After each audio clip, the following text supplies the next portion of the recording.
What up, everybody? Welcome back to the Higher Wire Garage, and right now I am standing in the engine bay of my S chassis. So I got in here about an hour ago with the wire brush, and I just started hitting some of the surface rust spots that I saw, anything that looked like really gunky and nasty, just so we could see what has to truly get replaced and what's just surface rust and can get basically buffed out, and then when we paint it, prime paint, do whatever to it, it can get, it'll be alright. It won't continue to rust through and anything like that. But there is a couple really bad areas I want to show you. So right there you can see I started hitting the rail with the wire brush. It's all coming out pretty decent. Once this focuses, per usual, it doesn't like to focus. So I got in here with the wire brush, as you can see, and I hit a bunch of the spots that had rust on it. It's all coming out pretty nice. As you can tell over there, it looks a little more gunky than over here. This is actually not too bad. This is pretty gunky, but I'm going to try to remove, I think this is the brake master cylinder and some other shit or whatever it is, but I'm going to try to get this out of the way because I want to actually get in here, start making some measurements and some cuts, and start tubbing this side of the car. I also might switch over to this side real quick. This is your where your battery sits on top of. This is going to have to get removed because when I tub it, it's going to wind up, reaching over the top of this. So I believe there's just tack welds holding this on. So we'll try to break the tack welds and take this out. And then we can also get some measurements and start to cut on this side. I could see down here from the exterior angle, it looks a little rusty down here, so I'm going to probably wind up making a whole straight plate for down here and the tub as well. So we'll see how that works out. But first things first, we need to try to remove whatever this is. So I believe there's these two, looks like 10mm bolts on either side of the cylinder, and then this one down here looks like it has 3. I'm going to try to remove this first and get this out of the way. I also bought some wrenches for these lines because somebody told me that you can't really get them off without like the proper wrenches. So we'll try to get these out. I'm sure there's going to be some brake fluid that comes out, but we'll try to get these out of the way. My hands are steaming because I've been working so dang hard in the garage and it's freezing out here. That's ridiculous. Took the gloves off and I'm steaming. Alright, so none of that was easy at all, any of it. So I got the, as you can see, I made a little bit of a mess, but I got the battery tray out. So now basically I'm going to wind up cutting a piece of metal right here to fit in here. I got the tub to fit in here, and I'm going to have to cut a piece to go straight across here because it is pretty rusty. And honestly, I'm looking at this side now that I took the brake master cylinder thing off, and this whole strut tower looks pretty shot. So that's going to need a fair amount of work. Next thing, I'm going to have to climb inside, and there's 4 bolts inside here that hold this basically against the firewall. So let's go around to the side and take a look. As you can see, I got rid of all that wood because I'm not going to wind up using it, so I made a little more space again in here. But look at that. Right in there behind the drive shaft, or the steering wheel. It's all steaming up because of my hands. There's 4 bolts, and that should pop right off. Okay, so the brake master cylinder is out. Not too hard. There's actually a cotter pin, if you could see right on here, holding it in as well. So you just have to remove that from the inside, the 4 bolts, which are actually 12mm, and should pop right out. Awesome. So last thing I have to do is get this reservoir off. I don't know what that's for. Is it for some type of fluid, tranny fluid, something like that? I don't know. So we'll try to get that off. Those are going to be 2 12mm as well. And then it looks like this whole corner is basically emptied of stuff, which is awesome.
Alright, so I got that out. That's actually for the clutch fluid. So that's connected to the clutch just like the brake was connected to the brake.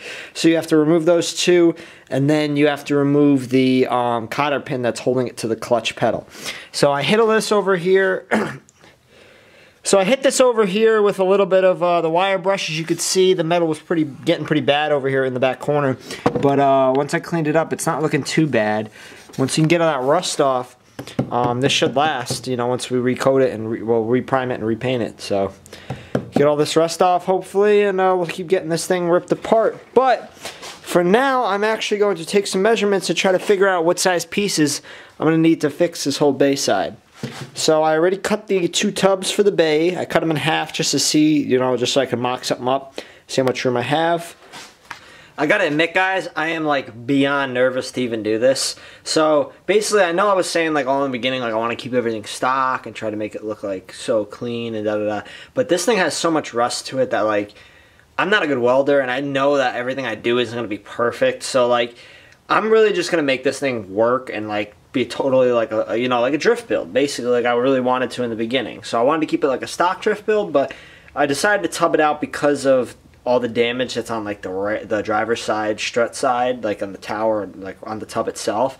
So I'm like super nervous right now to cut this out, so I'm trying to like make some measurements and like pre-mock stuff up. So take a look at what you guys think of the tub. I don't want to put too much tub because I know the CX Racing kit, when you buy it, you have to run like an intercooler through some of the, like through a piece on the side. So I don't want to put too much tub in to where it's going to affect me later on when I go to put the intercooler piping in. So let me show you guys real quick what I think is a good size for the tubs. I might make them a little smaller.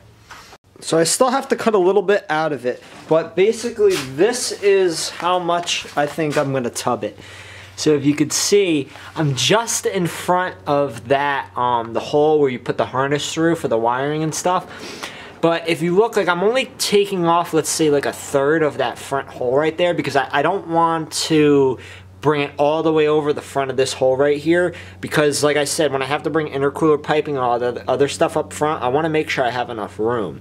So I have to cut a little bit off the top, but I think I'm going to make both of them just about this size. You know, it gives me quite a decent more tub, and I think it'll just work out best if I have some more room in the front. God forbid I got to fit anything or whatever else I got to put up in the front here. I don't want to make it too crammed in there on both sides. But I'm going to begin by probably making a piece that goes all the way across here for both sides, just to you know, I want to re-weld something on, even though like the passenger side isn't bad, I want to re-weld something across on both sides of this to try to patch all that. And then, you know, basically we have to fill in the side and tack the tub on.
So the passenger side is cut.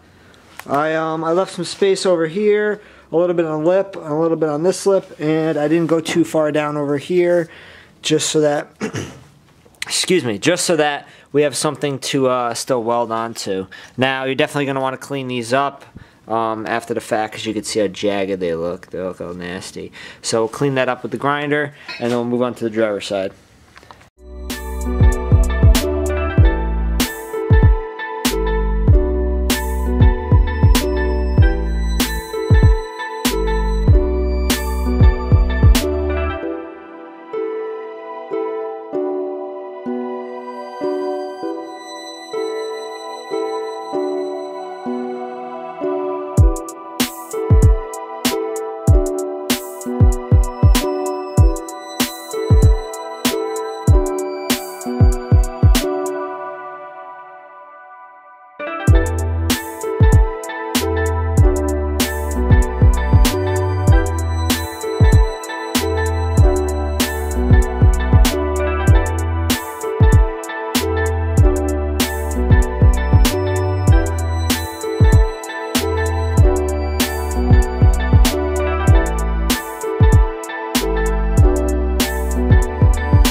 And there's the driver's side. So a little crazier on the driver's side because of the rust that we had.